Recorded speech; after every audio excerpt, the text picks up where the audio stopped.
எல்லாருக்கும் வணக்கம். நான் Hema Subramanian. Welcome to home cooking Tamil. பொதுவாக நம்ம வீட்டில் இட்லி தோசை மாவு இல்லாத அன்னைக்கு உப்மா மிளகு பொங்கல்னு காரசாரமாக செய்வோம்.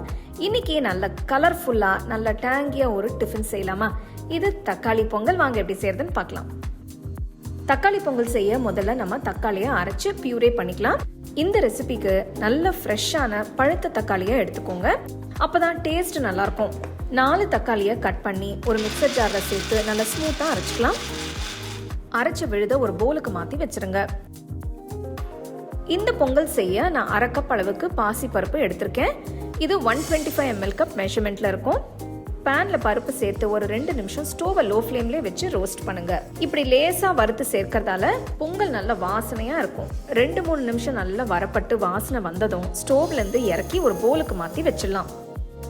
1/2 கப் பாசி பருப்புக்கு 1/2 கப் பச்சரிசி எடுத்திருக்கேன். இப்போ அரிசி பருப்பு ரெண்டுத்தையும் நல்லா சுத்தமாக கழுவி எடுத்துக்கலாம். பொங்கலுக்கு 1 டீஸ்பூன் மிளகு 1 டீஸ்பூன் சீரகம் சேர்த்து லேசாக தட்டி எடுத்துக்கலாம். உங்ககிட்ட இது இல்லைன்னா நீங்கள் மிக்சர் ஜாரில் கூட லேசாக ஒரு சுற்றி கொரகொரப்பாக பொடிச்சு எடுத்துக்கோங்க. ஒரு ப்ரெஷர் குக்கரில் 1 டேபிள் ஸ்பூன் அளவுக்கு நெய் ஊற்றி நெய் உருகுனதும் அரைச்சி வச்ச தக்காளி விழுதை சேர்த்துக்கலாம். ஸ்டோவை ஹை ஃப்ளேம்லேயே வச்சு தக்காளியில் இருக்கிற பச்சை வாசனை போகிற வரைக்கும் கொதிக்க விடுங்க. அப்பப்போ கலந்து விட்டுக்கிட்டே இருங்க. 2 நிமிஷம் ஆனதும் 1 டீஸ்பூன் உப்பு 1/4 டீஸ்பூன் மஞ்சள் தூள் சேர்த்து மிக்ஸ் பண்ணலாம். தக்காளி பச்சை வாசனை போய் கொஞ்சம் தண்ணி வற்றி நெய் பிரிஞ்சு வந்ததும் கழுவி வச்சிருந்த பாசி பருப்பையும் அரிசியும் சேர்த்துடலாம். ஒரு தடவை நல்லா கலந்து விட்டு இதில் 4 கப் அளவுக்கு தண்ணி ஊற்றிக்கலாம்.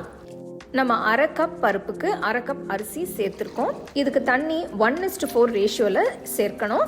அப்போ தான் அரிசியும் பருப்பும் நல்லா குழைவா வெந்து நல்லா இருக்கும். கலர் எவ்வளோ நல்லா இருக்குன்னு பார்த்தீங்களா? சாப்பிடவும் ரொம்ப டிஃப்ரெண்ட்டாக நல்லா டேஸ்ட்டாக நல்லாயிருக்கும். குக்கரை மூடி வெயிட்டு போட்டு ஸ்டோவை மீடியம் ஃப்ளேம்லேயே வச்சு ஒரு 5 விசில் வர வரைக்கும் வேக விடுங்க.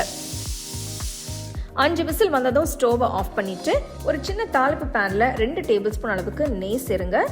நெய் உருகுனதும் கொஞ்சமாக முந்திரி பருப்பு சேர்த்து வறுத்துக்கலாம். முந்திரி பருப்பு லேசாக கலர் மாறினதும் இப்போ 1 டீஸ்பூன் அளவுக்கு பொடிசாக நறுக்கின இஞ்சி சேர்த்துக்கலாம். தட்டி வச்சிருந்த மிளகு சீரகம் சேர்த்துடலாம். ஸ்டோவை ஆஃப் பண்ணிட்டு கொஞ்சமாக ஃப்ரெஷ்ஷான கருவேப்பிலை கொஞ்சம் பெருங்காயத்தூள் சேர்த்து கலந்து அதை அப்படியே பொங்கலில் சேர்த்துருங்க. இப்போ பொங்கலை தாளிப்பு கூட சேர்த்து நல்லா மிக்ஸ் பண்ணுங்க. பாருங்க, பொங்கல் நல்லா குழைவா வெந்து சூப்பராக இருக்கு. இந்த பொங்கலுக்கு ஃப்ரெஷ்ஷான தேங்காயில் சட்னி அரைச்சி சர்வ் பண்ணோம்னா ரொம்பவே சூப்பராக இருக்கும். டிஃப்ரெண்ட்டான டேஸ்ட்டில் தக்காளி பொங்கல் தயாராகிடுச்சு. இதை நான் இன்னைக்கு தேங்காய் சட்னி வச்சு சர்வ் பண்ணுறேன். நீங்கள் உங்களுக்கு பிடிச்ச சாம்பார் வச்சு கூட சர்வ் பண்ணலாம். தக்காளியோட ஃப்ளேவர்ஸு தட்டி போட்ட மிளகு சீரகத்தோட வாசனை எல்லாம் சேர்த்து அப்படியே வாயில் போட்டால் உடனே கரைஞ்சி போயிடும்.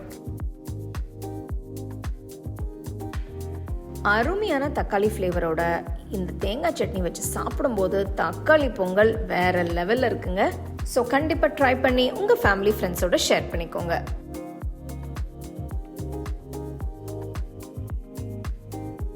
உங்களுக்கு நான் இந்த வீடியோவில் யூஸ் பண்ணுற ப்ராடக்ட்ஸ் பிடிச்சதுன்னா கீழே டேக் பண்ணியிருக்கேன், செக் பண்ணி பாருங்கள்.